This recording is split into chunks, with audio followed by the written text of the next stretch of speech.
à partir donc, de 18h jusqu'à minuit. Ok. Nous couvrons pratiquement tout le continent africain, voilà, surtout francophone. Ok, Voilà. super. Et vous pouvez vous présenter, vous êtes madame? Je m'appelle Heidi Boas, je travaille au bureau de Wilkes Legal. Ok. C'est un bureau des avocats Ok. à Tacoma Park, Maryland. Et Ok. je vais vous montrer notre bureau. Ok, d'accord, merci.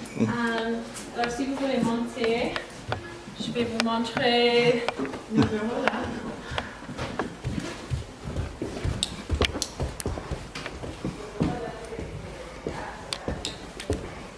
Nous allons juste au bureau. Voilà. Voilà, ça c'est mon bureau. D'accord. Et à côté, nous avons le bureau de ma collègue, Christina. Voilà. Ok. Et en bas, on a la salle de conférence. Pardon. Alors, madame, bonjour madame. Bonjour. Alors, est-ce que vous pouvez vous présenter, madame? Oui, je m'appelle Heidi Boas. Je suis une avocate d'immigration et je travaille au bureau de Wilkes Legal à Tacoma Park, Maryland. Voilà, d'accord. Alors, nous allons aujourd'hui signer un protocole d'accord entre vous et puis la communauté ivoirienne. Correct. Est-ce que vous pouvez nous donner quelques informations? Qu'est-ce que la communauté doit savoir? Ok. Alors, ici, au bureau de Wilkes Legal, nous sommes des avocats d'immigration et nous offrons de la représentation dans les cas d'immigration. Par exemple, les demandes de résidence permanente, les demandes de citoyenneté, des pétitions pour les membres de la famille, la représentation au tribunal dans les demandes d'asile et d'autres types de demandes. Et pour les membres de la Union fraternelle des Ivoiriens, on va offrir une réduction de 25% sur nos honoraires de la consultation et une réduction de 15% sur nos honoraires de la représentation légale. Alors donc pour la communauté, les membres de la communauté qui sont intéressés, qu'est-ce qu'ils doivent vous faire? Ils doivent vous appeler directement ou bien appeler l'association des Ivoiriens avant donc de... Il faut avoir une carte de membre de l'Union fraternelle des Ivoiriens pour qu'on puisse confirmer qu'ils sont membres de cette organisation. Et quand on présente la carte, on va offrir la réduction. D'accord. Alors, for those who doesn't speak French, in English, could you introduce yourself? Of course, much more easily. Okay. My name is Heidi Boas. I'm a lawyer with Wilkes Legal. We are a law office located in Tacoma Park, Maryland, and we specialize in immigration cases. Okay. Is something the Ivorian community is supposed to know what this agreement is about today? Okay, well, the agreement today is regarding a reduction in price that we'll be offering to members of the Union Fraternelle des Ivoiriens. We will offer a 25% reduction off of the normal fee for our consultation and a 15% reduction off of the normal price for our legal services. And again, just to reiterate that we do specialize in immigration cases such as permanent residence, citizenship, asylum applications, petitions for family members, and representation in court in other immigration cases. And you was talking also about the discount for the Ivorian community. Will you explain that? Correct. As I just explained, there'll be a 25% reduction off of the cost of our consultation and a 15% discount on the cost of our services for representation in immigration cases. Alors, parlons donc de l'immigration. Est-ce qu'aujourd'hui, la communauté africaine qui est dans une situation illégale doit avoir peur aujourd'hui de vivre aux États-Unis? Bon, je pense qu'avec la bonne représentation, il ne faut pas avoir peur parce qu'on peut vous aider dans des demandes d'immigration, on peut vous expliquer vos droits et les possibilités d'avoir un statut légal ou pas. Alors, in English also. Okay.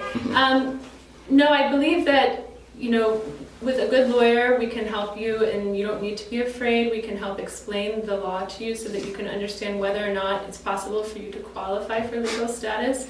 And if there is a possibility of qualifying for legal status, we can help represent you in that application. D'accord. Could you explain it to the Ivorian community?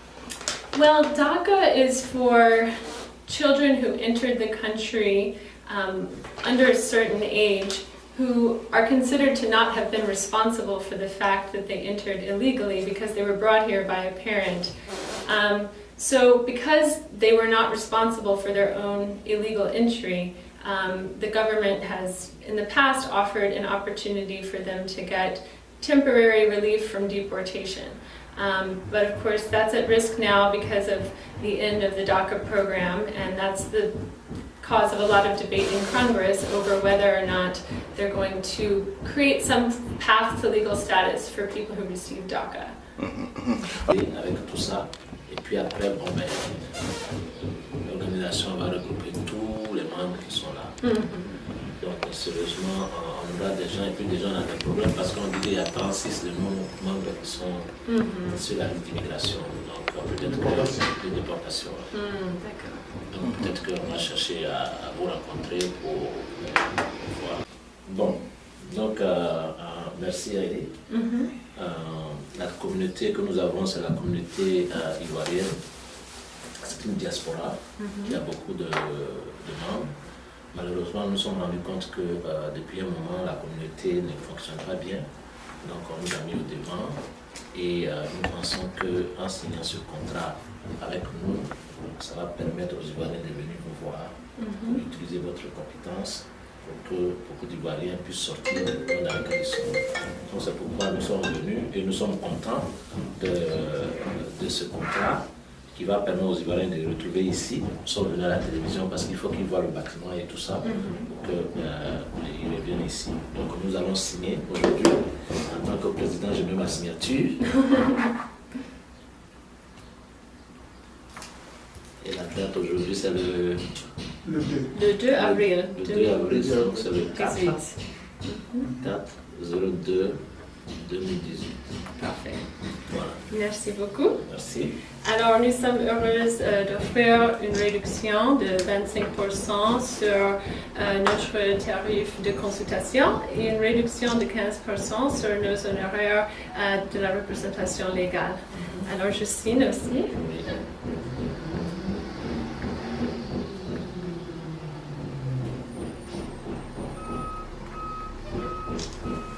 Et comme je viens d'expliquer, c'est une réduction.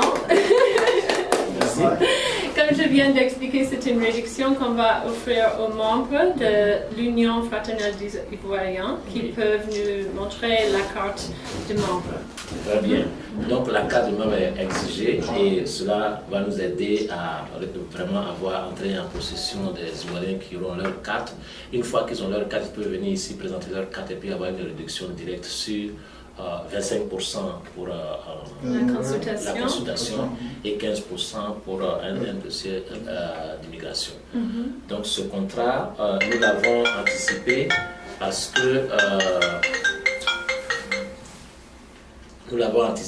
que en fait, il y a certains de nos membres, au nombre de 36, qui sont sur la ligne de déportation. Donc nous voulons les voir et d'ici là, quand nous allons finir, nous allons envoyer une lettre à l'ambassadeur, qui vient d'arriver d'ailleurs. Et donc, il va essayer d'entrer en contact avec ceux qui sont sur la liste pour qu'ils viennent nous voir. Et si, dans la possibilité, si vous pouvez résoudre le problème pour eux, nous, ça serait mieux pour nous. Donc, vraiment, nous vous remercions Merci pour le beaucoup. travail que vous avez fait pour la communauté. Le secrétaire général, c'est Philippe qui est là. Nous avons un... Shake it again. Ok. Merci. Voilà, exact. Merci. Ça va. Le secrétaire général, Ok. qui est là. Merci à vous. Nous avons un membre de la communauté qui vient d'appeler, qui est en route. Il est président des Agnis. Et Basile qui est là. Ouais, donc je vais l'appeler pour lui montrer le plan. Mais en fait, nous devons, après ça aussi, je crois qu'il va nous donner l'occasion de parler aux Ivoiriens franchement. Mais peut-être qu'elle va nous laisser ça pour faire ça. Et donc, vraiment, nous voulons dire merci. Merci à cette compagnie qui a voulu vraiment nous accepter malgré nos maigres moyens. Et ce sont des relations. Nous osons croire que les Ivoiriens vont vraiment venir ici parce qu'ils connaissent déjà la place. C'est non loin de où nous faisons d'habitude nos funérailles, malheureusement. Et donc aujourd'hui, c'est une grande joie pour notre communauté. Et je voudrais ici remercier le secrétaire général Funomel qui est toujours avec nous et tous ceux qui nous aident pour que la communauté aille là. Je dis encore merci beaucoup. Merci. Merci et merci à votre compagnie. Merci beaucoup. ne faut pas avoir peur parce que quand on discute dans notre bureau, tout est confidentiel. C'est une conversation entre vous et l'avocat. Alors, c'est complètement confidentiel. On ne va pas partager vos informations avec d'autres personnes en dehors de notre bureau.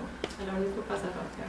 Et ça, c'est bien parce que si vous connaissez déjà ici, c'est non loin de où nous faisons nos réunions de fois. Donc, vous pouvez venir, c'est totalement confidentiel. Nous sommes venus pour faire le contrat, mais le reste, c'est à vous. Vous prenez les rendez-vous et vous venez dans l'indiscussion et vous avez vos papiers qui vont être résolus. Non, mais pour les rendez-vous, est-ce qu'ils doivent d'abord entrer en contact avec l'UFI ou bien ils appellent directement? Non, ils n'ont pas besoin de directement. Le problème qui va se poser, c'est le problème de leur carte. Pour le moment, comme les cartes ne sont pas faites, bon, on va laisser, parce que les cas des 36 qui sont là, s'ils peuvent déjà venir la voir et voir le cabinet, bon, ils n'ont pas besoin ils ne sont pas obligés de passer par nous. C'est totalement professionnel. Il faut juste appeler au bureau pour faire le rendez-vous et puis on va garder toutes vos informations confidentielles. Exactement. Et le numéro, est-ce que vous avez d'abord l'adresse et puis le numéro? Ok, notre adresse, c'est le 7050 Carroll Avenue, Tacoma Park, Maryland, et notre numéro de téléphone, c'est le 301-576 04-91. Voilà. Avocate, je pense que les Ivoiriens connaissent déjà cette place. Parce qu'à Carroll Avenue, nous faisons des fois des funérailles et c'est non loin de là. Il suffit seulement de faire quelque part et vous avez le cabinet d'avocat. Donc, vous n'avez pas à passer forcément par l'UFI. Vous venez directement ici, c'est confidentiel. Nous sommes là pour aider. Donc, vous venez, elle est là à LBOS, vous connaissez la, vous pouvez tous se demander et les gens vous salueront. Mais en tout cas, soyez sûr que vous avez une réduction de 25% pour la consultation et 15% pour votre dossier. Donc, je pense que c'est une bonne chose. Nous avons voulu anticiper parce que nous avons certains de nos amis, de nos frères, de nos compatriotes qui sont dans le cas et c'est pourquoi nous l'avons fait. Et nous pensons que bon, ça pourra vraiment les aider, c'est ce que nous souhaitons. Donc, merci beaucoup à l'entreprise et nous osons croire que les Ivoiriens saisiront l'occasion. Merci. Merci à vous. Alors, de façon générale, est-ce qu'on peut dire que l'avènement du président Donald Trump a affecté un peu le débat sur l'immigration, à votre avis? Bien sûr, parce qu'il est en train de changer quelques lois, mais on est toujours en train de suivre les changements et on peut vous donner des informations là-dessus. Ok. Et l'autre question, c'est un peu par rapport à l'executive action de Barack Obama. Ça change tout le temps, hein? Mais si je me souviens bien, les restrictions sur le droit d'entrée sont toujours en place pour quelques pays. Et aussi, le nombre de réfugiés qui entrent est en train de diminuer à cause de tout ce qui s'est passé. Alors, ça a affecté beaucoup de monde. D'accord. Merci beaucoup, madame. Président, est-ce que vous avez quelque chose à ajouter? Pour l'instant, je voudrais vraiment dire merci au cabinet et des boss. Et pour moi, il faut que les Ivoiriens considèrent que l'UFI ne va plus être comme l'UFI d'avant. L'UFI doit carrément changer de sa manière de faire. Et c'est ce que nous faisons. Et je voudrais ici remercier tous ceux qui nous aident. D'abord Jacques-Olivier Chaud, tout mon bureau, parce que c'est avec cette confidence que le bureau nous fait que nous arrivons à faire des choses et que tout ce qui se passe pour nous, ce n'est pas important. L'essentiel, c'est d'arriver au but. Donc aujourd'hui, les Ivoiriens, ils ont cette possibilité. Il y a une autre action qui va suivre plus tard, c'est de trouver, comment on appelle ça, une assurance vie aux Ivoiriens qui sont ici. Et ils auront leur président, ils auront tout, puisque l'association est déjà une non-profit organization. On a le IAI number, l'association a été déjà totalement installée. Donc aujourd'hui, nous sommes dans la légalité. Aujourd'hui, c'est la légalité et l'UFI doit changer de cap. Vraiment, ça, c'est la preuve de ce que nous voulons faire de notre organisation. Et je pense que ceux qui voient en cela quelque chose de bien, ils vont en profiter. Merci. Merci. Ok, d'accord. Alors, secrétaire général, est-ce que vous voulez ajouter quelque chose, monsieur? Il faut conforter les Ivoiriens. Il faut conforter les Ivoiriens, les réconforter et leur dire que le conseil d'administration est au travail. Il ne faut pas écouter les chants des sirènes. Nous avançons et nous allons leur donner un produit fini sur lesquels on ne va plus revenir pour faire les débats, les querelles intestines infinies qui ont toujours plombé l'avancée de notre communauté. Donc le conseil d'administration est à l'œuvre. Nous allons pas à pas, mais avec des actions concrètes. Et c'est ça qui est important. Nous voulons poser des actions concrètes qui vont peut-être symboliser notre passage à la tête de cette petite union-là. Je voulais aussi dire aux Ivoiriens qui s'impatientent de quand viendront les élections. Les élections viendront bientôt. Nous allons mettre tout en place pour que nous soyons dans la légalité. Et le président et tous les membres du conseil d'administration sont au travail pour que nous puissions avoir un produit fini pour la communauté ivoirienne. Et aujourd'hui, par exemple, la signature du protocole d'accord avec le cabinet Wilkins, c'est ça? Wilkes. Est un pas, est une des actions concrètes que nous menons par rapport à la communauté, par rapport à notre avancement de la communauté. C'est un peu ça. Alors, tout à l'heure, vous étiez en train de parler de votre témoignage personnel par rapport à cette situation au niveau de l'immigration. Alors, qu'est-ce que vous pouvez dire certainement à cette diaspora africaine et surtout ivoirienne qui pourrait se trouver dans votre situation et qui a un tout petit peu de crainte, voilà. Non, on dit aux États-Unis que chacun a son histoire. Moi, j'avais la mienne. Je suis arrivé ici en 2000. J'ai commencé avec l'enseignement dans une école, un lycée. Et puis en 2006, le produit de l'immigration m'a bouté. Je ne pouvais plus avancer. J'ai même dû perdre mon travail en 2009. Chacun a son histoire. J'ai payé $6,000 à un cabinet d'avocats à Washington, D.C. sur K Street, s'il vous plaît. Parce que je voulais que mon cas finisse rapidement. Ça n'a pas marché. $6,000, j'ai passé 5 ans à tournoyer. Presque à quémander comment survivre. Il a fallu qu'il y ait un avocat qui sorte et qui prenne mon dossier à main, qui le résolve. Et mon cas n'est pas le seul. Je sais qu'il y a plusieurs milliers d'Ivoiriens qui sont dans ce cas-là. Et aujourd'hui, je me réjouis de cette signature-là parce que beaucoup se sentiront un peu soulagés, quelque peu soulagés d'avoir quelqu'un qui puisse les aider. Écoutez, ici aux États-Unis, la légalité. Être légal, c'est un pas important pour pouvoir avancer. On peut dire que c'est le doctorat ici. Hein? Absolument.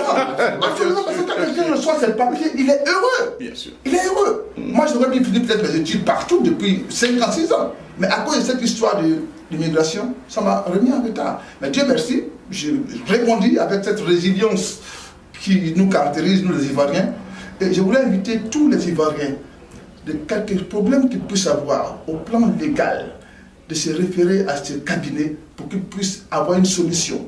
On m'a dit que c'est le cabinet des cas désespérés, donc nous osons croire... Disons de tous les cas, mais surtout des cas désespérés. Voilà, de tous les cas. Voilà. Surtout les cas désespérés. Et je voulais inviter les Ivoiriens à vraiment prendre possession de ça, à faire de ces cabinets, c'est leur maison, les maisons de légal, les maisons de droit, pour qu'ils viennent et puis avoir leurs problèmes résolus. Alors, quel est le sentiment que vous avez aujourd'hui, après avoir signé un peu ce protocole d'accord qui devait donc aider une bonne partie donc, de la diaspora ivoirienne et surtout africaine qui se trouve dans une situation un peu compliquée? En tout cas, je voudrais remercier Jacques-Roger Chaud et son émission, mais nous on dit que c'est une satisfaction totale. Le cas, moi je ne voudrais pas revenir sur mon cas parce que moi j'ai été en détention pour 5 mois.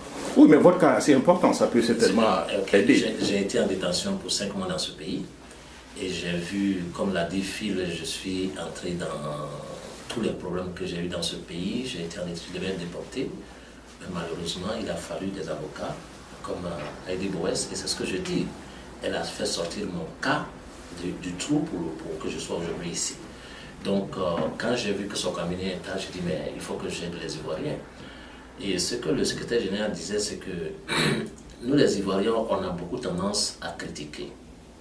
Nous ne voyons pas l'impact de l'acte qui a été posé, mais nous voyons plutôt les gens qui ont posé l'acte, ce qui est différent. Aujourd'hui, comme disait le secrétaire général, l'UFI a changé.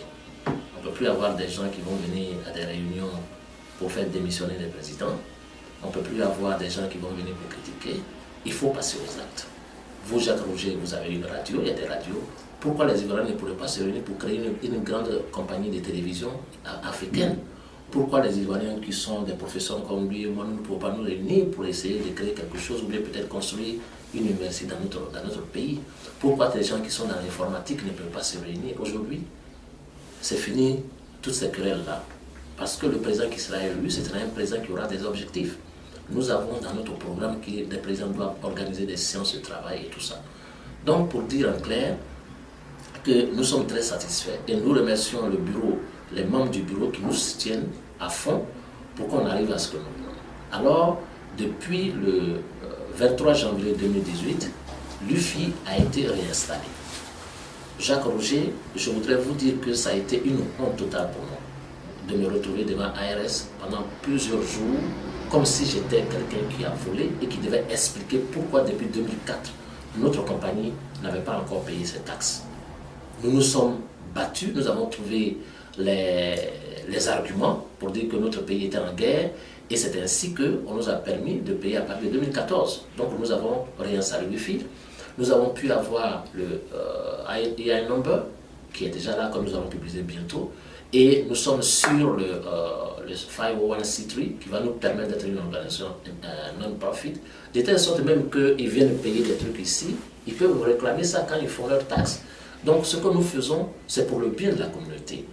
Bon, il y a des gens qui sont dans notre communauté et qui ne veulent pas que la communauté avance, mais ceux-là, on ne s'en occupe pas. Parce que l'essentiel, le plus important, disait Pavlov, l'homme, il doit être ce qu'il doit faire, c'est au-dessus des autres. C'est-à-dire, il doit être de telle sorte que tout ce qu'il fait comme action profite à la communauté. Et c'est ce que nous cherchons. Donc, nous sommes vraiment satisfaits de ce qui se passe dans ce comité-là. Et bientôt, les présidents des infragroupes, nous allons les inviter, parce que nous sommes maintenant au terme, nous allons les inviter, nous allons voir une réunion, comment nous allons asseoir le conseil électoral qui va organiser les élections, et nous on va discuter, et puis on va aller à une assemblée générale, un président du conseil électoral sera élu avec son comité, et puis on va organiser les élections, et nous serons là pour surveiller. Il faut qu'on soit maintenant dans la légalité. On ne peut plus faire les choses comme ça se faisait avant. La preuve, nous sommes dans un grand cabinet aux États-Unis ici, un des grands cabinets, qui va aujourd'hui défendre les Ivoiriens. Prochainement, il y aura un autre cabinet qui va essayer de les assurer pour une assurance vie. La vie est ainsi faite. Mais nous pensons que nous avançons et c'est ça l'essentiel. Donc aujourd'hui, nous voulons dire vraiment merci à Jacques Roger qui nous a toujours soutenu cette radio. Et c'est pourquoi nous avons invité pour que vous soyez là à cette signature. Merci beaucoup. Voilà, merci, Président.